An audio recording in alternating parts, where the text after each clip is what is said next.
C'est vraiment spécial. Ok les amis, on a trouvé les chauves-souris. On peut voir des os, des crânes. J'ai jamais vu une araignée aussi grosse. Ça c'est des rubalises que tu mets quand il y a eu un crime. Ça a bougé gros. Ça a changé de couleur tout seul. Aujourd'hui, on va faire le top 5 des endroits les plus hantés de Bali. Préparez-vous parce que c'est pas comme en France, ça fait vraiment super flipper. C'est parti. Je viens d'arriver à la grotte de Goa Peteng. Ça veut littéralement dire la grotte sombre. Elle est juste derrière nous et comme vous pouvez le voir, il n'y a personne autour. Je sais pas si c'est autorisé de rentrer dedans, mais en tout cas pour vous, on va le faire aujourd'hui. C'est parti. Bon, la porte déjà, regarde la qualité. Regardez le portail, à quoi il ressemble. Il est complètement défoncé, il a l'air d'être rouillé et tout. On peut voir qu'il y a quelques chaussures devant quand même. Donc il y a peut-être des gens à l'intérieur, je sais pas qui c'est. Je sais pas s'ils sont gentils ou pas, mais en tout cas on va voir. Faut savoir que dans la religion hindouiste balinaise, ils idolâtrent aussi les démons. Et devinez où sont souvent les démons? Dans les grottes. J'aperçois des temples au fond, je sais pas si tu les vois, personne ou pas. À partir de là, ça devient vraiment noir. On va devoir sortir une lampe torche pour continuer. C'est un endroit pas du tout touristique, il y a absolument personne. On y va. On va s'enfoncer dans la grotte. On a la lumière, je vais l'allumer. C'est parti. Je crois que je suis en train d'entendre des bruits de chauves-souris qui sont encore plus profonds dans la grotte. Je m'attendais pas à ce qu'elles soient si profondes. C'est une dinguerie, ça continue après. Pour vous rendre compte de l'importance de la lumière, regardez ce qui se passe si je l'enlève. On est littéralement dans le noir. Ok les gars, ça commence à s'intensifier. Regardez, ça continue de descendre, sauf que là maintenant, on entend des bruits de chauves-souris en bas.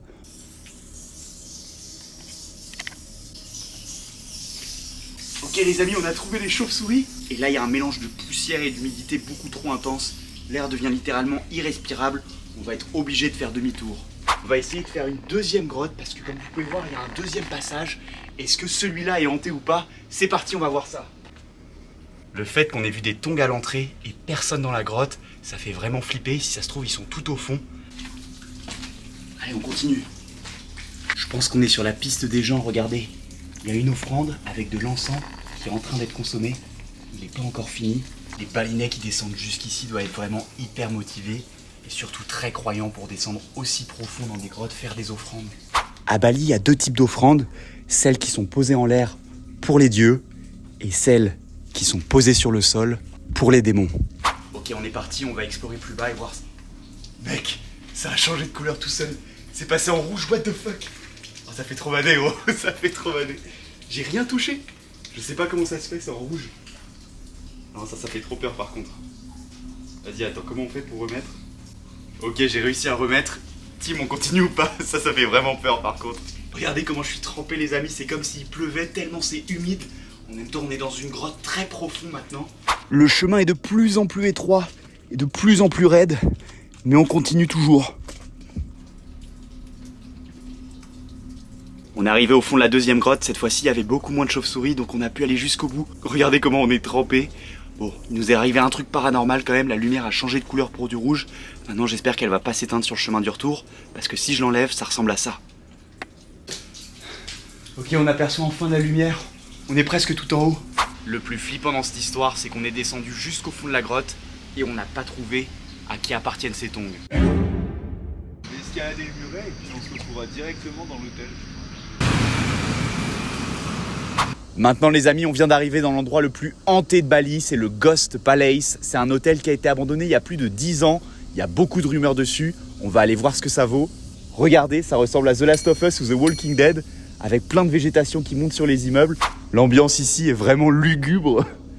C'est glauque au possible. Quasiment tous les murs sont recouverts de tags écrits en russe. Je sais pas pourquoi. J'espère en tout cas qu'il n'y a pas des méchants russes ici qui vont nous attaquer. Il y a des empreintes de pieds sur le mur, what the fuck. Je savais pas, c'est des empreintes de pieds ça. Pendant la construction de l'hôtel, il y a des employés qui ont disparu et apparemment aujourd'hui, ils entraient complètement le lieu. Donc je sais pas si c'est les fantômes d'employés qui ont fait ces traces bizarres vertes de chaussures sur le mur. Là on est dans une salle de bain qui a été complètement abandonnée. Bon bah on va pas faire caca dedans. Là on commence par le haut de l'hôtel et c'était sûrement les suites et la vue est juste incroyable. Regardez ça, on a une vue sur toutes les rizières, c'est trop stylé. Je sais pas s'il y a des fantômes mais j'ai failli rentrer dans cette araignée gigantesque. J'ai jamais vu une araignée aussi grosse. Ça c'est la taille de ma main, regarde la taille de l'araignée. Tu mets ta tête dedans mais t'es mort, ça fait trop peur. Finalement le truc qui fait le plus peur ici, c'est les insectes. Faut savoir que cet endroit est tellement hanté que tous les taximans refusent littéralement de te déposer ici. ou évidemment encore plus de t'accompagner dans l'hôtel. Tu dis qu'un jour, si l'humanité disparaît, tous les bâtiments ressembleront à ça. Et c'est plutôt triste. Si vous êtes stressé par cette vidéo, c'est la petite pause Belle Fleur Tropicale avant de retourner en enfer. Bonjour, vous êtes intéressé pour une chambre dans un hôtel hanté? C'est ici que ça se passe. Oh, regarde ce couloir, il fait bien bader. Je pense que c'est là qu'on doit aller. Au final, ce qui fait le plus peur, c'est les couloirs. Parce qu'ils sont complètement plongés dans le noir. Wow, il y a une espèce de porte ouverte là-bas, c'est chelou. Ah, c'est juste des câbles électriques en fait. Gros, ici c'est complètement inondé. C'est vrai, il y a au moins 10 cm d'eau là. Press shift to run. J'espère qu'on va pas avoir à courir nous. Wow, regarde ce tag. En fait, l'histoire la plus probable sur cet hôtel, c'est qu'il a été mis en stand-by parce que le fils du président qui avait lancé ce projet d'hôtel a été accusé de corruption. Et finalement, en fait, le projet n'a jamais vu le jour. Voilà pourquoi cet hôtel est dans cet état. Là, c'était l'entrée de l'hôtel. On peut se douter qu'il y avait les voitures qui devaient arriver ici sûrement. Et là, après, ça continue sur la réception, le lobby, etc. Regarde, il y a des rubalises jaunes de police. Je sais pas s'il y a eu un crime ou quelque chose ici. Et ça fait bien peur aussi. Mec, ça c'est des rubalises que tu mets quand il y a eu un crime, hein. Je sais pas ce qui s'est passé ici, mais... Ah, et ça c'est sûr à 100%, c'était la réception de l'hôtel, de la salle principale, juste après l'entrée. Au final, ce qui fait le plus peur au Ghost Palace de Bali, c'est pas les fantômes, mais c'est les araignées qui sont dans les chambres. Sinon, en vrai, ça va. On se retrouve maintenant les gars sur la plage de Mulayan Beach, qui est aussi connue pour être hantée. Comme vous pouvez le voir autour de moi, cette plage est vraiment sombre, surtout si on enlève la lumière, regardez. En fait les amis, si cette plage est hantée, c'est parce qu'il y a quelques années, des junglots ont été retrouvés par 2 joggers. Alors c'est quoi des junglots? En fait ça ressemble à ça, regardez, c'est comme des fœtus qui s'attaqueraient aux personnes et qui boiraient tout leur sang. Nous aujourd'hui, on va essayer d'en retrouver sur la plage, donc on va marcher, se poser, ils sont là la nuit apparemment, donc on va voir si on en trouve ou pas. Ok les amis, je me suis posé sur la plage et maintenant on attend pour voir si des junglots arrivent. Pour l'instant l'ambiance ici est plutôt calme, évidemment ça fait plutôt peur de penser à ces junglots. Toujours rien à signaler. Gros, je viens de voir un truc là-bas, je sais pas ce que c'est, viens on va voir. En fait c'est rien, c'est juste des trous. J'ai cru qu'on allait trouver des junglots, en fait non, c'est juste des trous dans le sable. Je vois qu'il y a des bateaux là-bas, on va aller voir s'il y en a. Peut-être qu'ils sont cachés derrière les bateaux, j'en sais rien. Plus je pense aux junglots, plus ça me fait bader en vrai. J'ai peur de soulever la voile et de voir quelque chose de bizarre sous le bateau. Ah, c'est juste des filets de pêche, rien à signaler. Est-ce qu'il y a des junglots ici? Bon, il n'y a rien non plus ici. Regarde gros, il y a un building là qui a l'air un peu plus caché que les autres. La porte est noire, ça fait bien flipper. On va aller voir ce qu'il y a dedans. Ah mais en fait les portes sont fermées ici. Regarde, le seul truc qu'on voit c'est des filets de pêche. On va s'enfoncer un petit peu plus, voir si on trouve quelque chose. Ça a bougé gros. T'as entendu? Là je suis sûr qu'on a entendu quelque chose qui a bougé vers là. Je sais pas ce que c'est mais ça fait trop peur.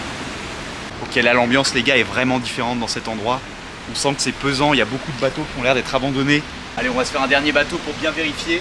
3, 2, 1. Ah, rien à déclarer dedans. Il n'y a rien à dire. Les junglots n'ont pas l'air d'être ici ce soir.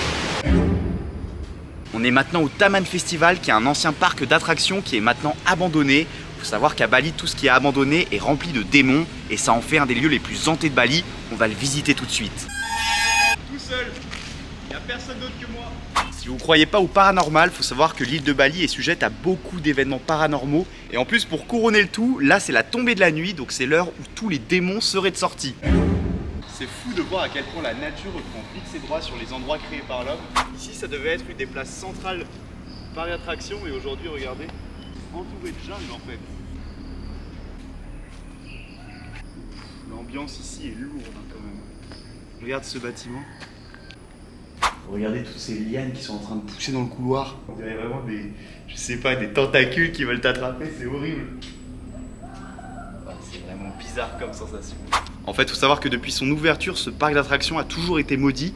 À son ouverture, ils attendaient 1200 personnes par jour. En réalité, ils en avaient que 200. En plus d'être un total flop, après 6 mois d'existence, au premier vendredi 13, l'attraction principale s'est fait foudroyer.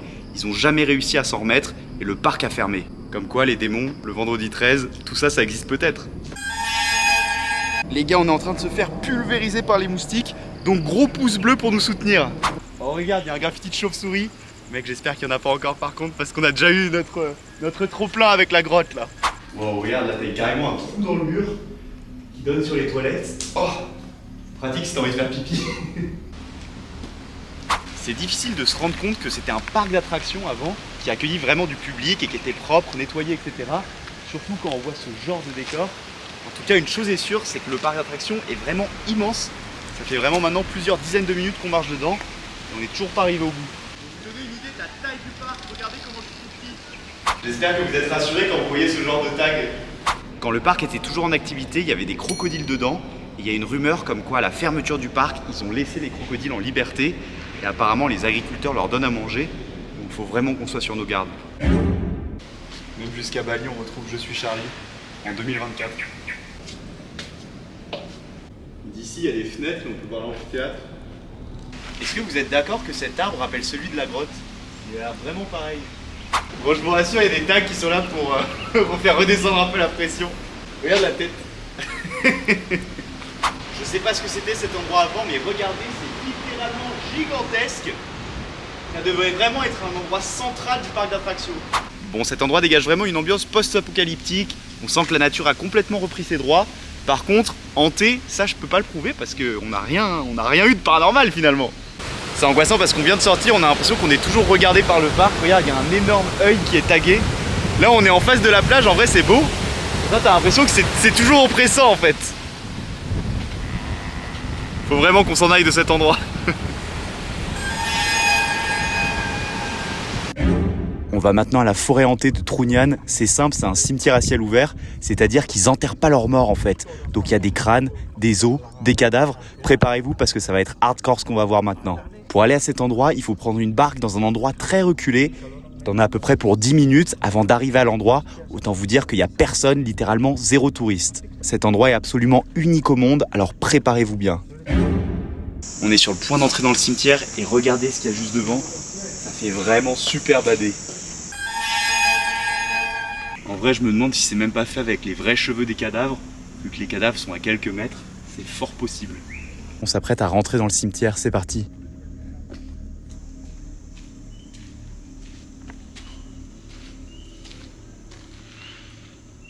Chaque panier que vous voyez là représente une personne qui a été disposée là-haut. On va y aller tout de suite. Ça, c'est des vrais crânes d'humains, c'est chaud. Ils ont littéralement fait un mur avec tous ces crânes. Regarde, il y en a qui mettent des pièces de monnaie dans les yeux des crânes.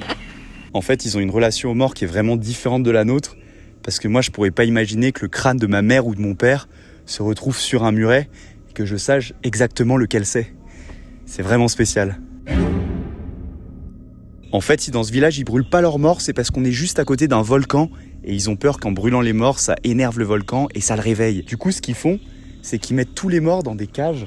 Il y en a 11 ici, parce qu'ils pensent que 11, c'est un chiffre porte-bonheur. Et une fois que le corps est complètement décomposé, ils coupent la tête et ils mettent le crâne juste ici.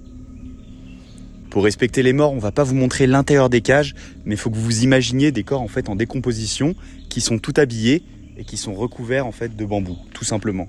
Les quelques cadres que vous pouvez voir ici, c'est tout simplement les photos des défunts qui sont dans les cages de bambou. Il faut savoir que si les défunts sont dans des cages en bambou, c'est parce qu'il y a plein d'animaux qui rôdent pour essayer de les manger, dont des rats, des singes, etc. On est avec le gardien du cimetière qui vient nous expliquer que ce corps a seulement 3 semaines et celui-là 1 mois seulement. Donc ils sont vraiment en début de stage de décomposition. Ce qui est vraiment spécial, c'est qu'on est juste à côté de cadavres en putréfaction et ça sent rien du tout. Pourquoi ? Parce qu'il y a un banyan juste à côté. En fait, c'est un arbre qui permet de cacher complètement l'odeur des corps et donc ça sent vraiment rien pour nous. En fait, ils mettent tous les squelettes ici et ils les entassent. C'est pour ça qu'on voit plein d'eau et des membres en putréfaction. C'est assez dégueu. On peut voir des os, des crânes. Faut savoir que Trunian, c'est un des villages les plus pauvres de Bali. Et pourtant, regardez le nombre d'offrandes et de billets qu'on peut trouver dans chaque panier. L'ambiance ici est vraiment spéciale. C'est bizarre de vous parler littéralement à quelques mètres de cadavres en décomposition en fait. C'est pas tous les jours qu'on fait ça. Plus choquant dans cette histoire, c'est que le contraste est vraiment saisissant. D'un côté, vous avez des cadavres et une forêt super glauque. Et si on tourne à 180 degrés, vous apercevez le mont Batour, qui est un volcan, avec un magnifique lac autour. Bon, est-ce que cet endroit a été hanté pendant notre visite? Absolument pas. Hanté par les moustiques, oui, mais rien d'autre sinon. Après, on n'est pas venu la nuit.